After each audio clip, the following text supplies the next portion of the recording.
Hey everybody, welcome back to Tim Travels. It's Terry, your host. Please excuse the mess. I actually did get way better organized when I was at home for a few days. And I do want to talk about some trucking stuff, just real short, little short thing. Picked up a load last night, so it's Sunday evening. It's a Sunday evening around 2018, the time, not the year. I am in Richmond, Indiana at the Loves. By the way, this Loves, it always has spots. So if you're like kind of between Indianapolis and Columbus and it's late, like I just pulled in here, there's easily 25 spots. There's over here to my right, there's like 5 spots in a row. So even if Stevie Wonder pulls in here, he's going to be able to get back into a parking spot. There's even some pull-throughs still for the lazy people. Actually, I don't like pull-throughs because I think they're fraught with peril, and I see a lot of people like screw them up because they get the approach wrong, and then they spend like 20 minutes trying to figure out how to get it right, and they never do, and then they end up having to back into a spot anyway. Okay, so my wife and I took a few days off and we went up to the Hudson Valley, and the Hudson Valley in New York is a beautiful area, if you want to call it that, a beautiful part of our country. But I'd wanted to go up there for a while. We didn't get to do everything I wanted to, in part because I got home a little bit late, and I'll go into that in a different video. And by the way, a bunch of people have been asking me about my thoughts on a lot of the changes that are kind of like probably coming at prime, and I'm going to do a video about that. But I wanted to just share some pictures and stuff from a couple of places that we went. We stayed in Hudson, New York,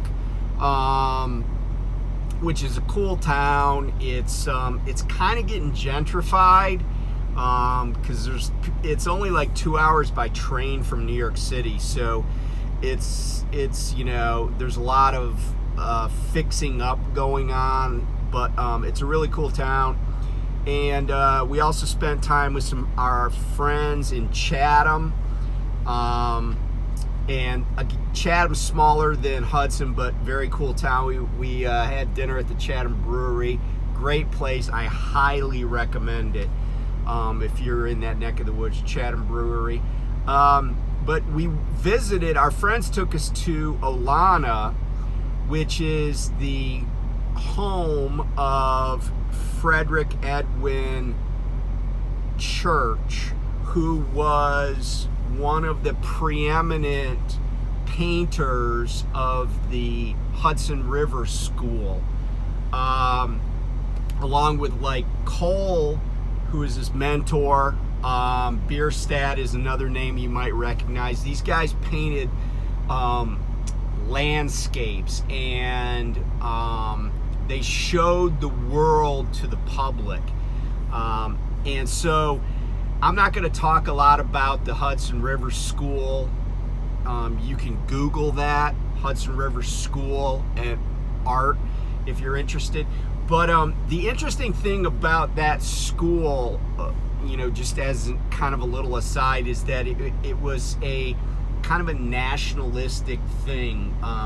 People showed parts of our country, and it opened up people's eyes to what this country had to offer. When I say this country, I shouldn't really say that. What North America had to offer, from the Atlantic to the Pacific.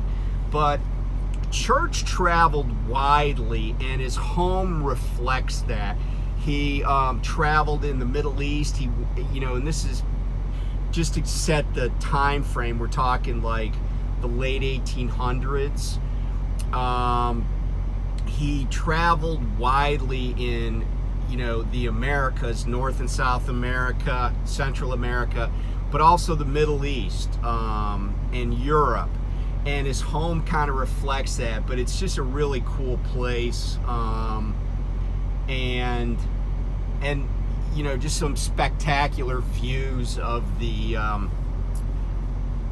Hudson Valley from this hilltop. One of the pictures you're going to see from Olana is looking out, and you'll see a bridge in it, and that's just to give you a point of reference, that's the Rip Van Winkle Bridge, which just looking at it puts me to sleep. But that's the bridge that basically crosses from Hudson over to Catskill, New York. So anyway, take a look at these. Again, the place is called Olana, O-L-A-N-A. Worth a visit. Really cool place. And yeah, so take a look at these. So I'm here at Olana in Hudson, New York. This is a state park, and it's this is like the visitor center here. And this was where Frederick Church, who was one of the founding artists of the Hudson River School, this was his estate.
So the other place we went, in addition to the Chatham Brewery and Olana's, we also went to a couple of great Mexican places.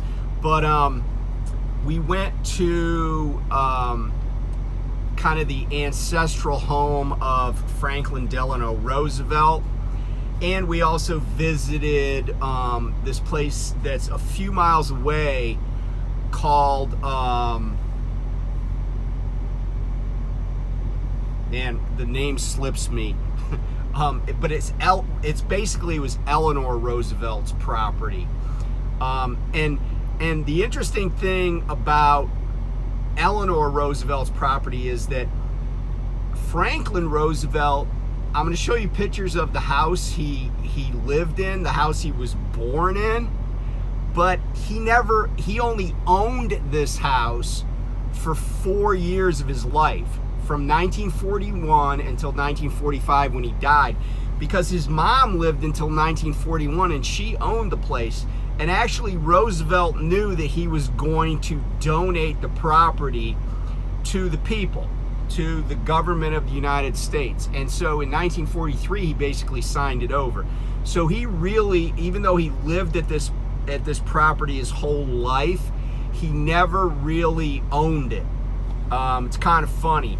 But anyway, both his property where he and Eleanor Roosevelt are buried, and Eleanor Roosevelt's property are National Historic Sites, both well worth a visit. I learned a lot about the Roosevelts that I didn't know. And honestly, I mean, the people who have walked through those halls, a who's who of the 20th century.